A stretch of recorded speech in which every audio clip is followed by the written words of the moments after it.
ভোটের আগেই ইউনূসকে সরানোর ডাক বাংলাদেশি সেনাপ্রধানের।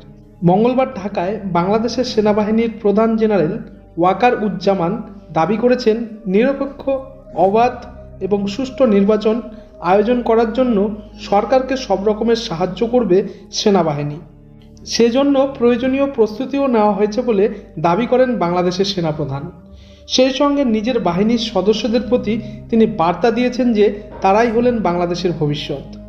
আগামী বছরের নির্বাচনের আগে মঙ্গলবার নিজের বাহিনীর সদস্যদের উদ্দেশ্যে ভাষণ দেওয়ার সময় বাংলাদেশের সেনাপ্রধান জানান, বাংলাদেশের সেনাবাহিনী অত্যন্ত পেশাদারিত্বের সঙ্গে কাজ করে।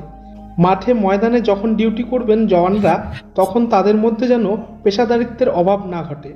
বজায় রাখতে হবে পেশাদারিত্বের মনোভাব। সেনাবাহিনীর দিকেই বাংলাদেশের মানুষ তাকিয়ে আছেন বলে দাবি করেন জেনারেল ওয়াকার। সেই রেস ধরে বাংলাদেশের সেনাপ্রধান জানিয়েছেন, দীর্ঘদিন ধরে বাংলাদেশের সেনাবাহিনীর জওয়ানরা ময়দানে নেমে কাজ করেছেন। ইতিহাসে কখনও এতদিন ময়দানে নেমে কাজ করতে হয়নি বাংলাদেশের সেনাবাহিনীকে। সকলের সঙ্গে বজায় রাখতে হবে ভালো সম্পর্ক।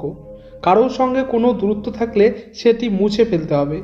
সেই সঙ্গে নিজের বাহিনীকে সতর্ক করে বাংলাদেশের সেনাপ্রধান জানিয়েছেন, সোশ্যাল মিডিয়ায় কোনো ভুয়ো তথ্য বা বিভ্রান্তিকর তথ্যের ফাঁদে যেন পা না দেন সেনাবাহিনীর সদস্যরা।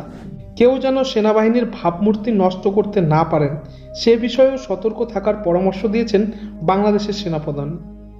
তার পরামর্শ, সেনাবাহিনীর সদস্যরা যেন বিভ্রান্ত না হন।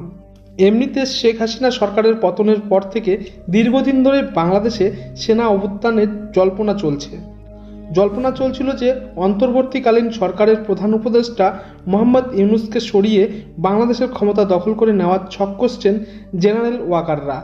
যদিও সেই জল্পনা উড়িয়ে দিয়েছে বাংলাদেশের অন্তর্বর্তীকালীন সরকার এবং বাংলাদেশের সেনা।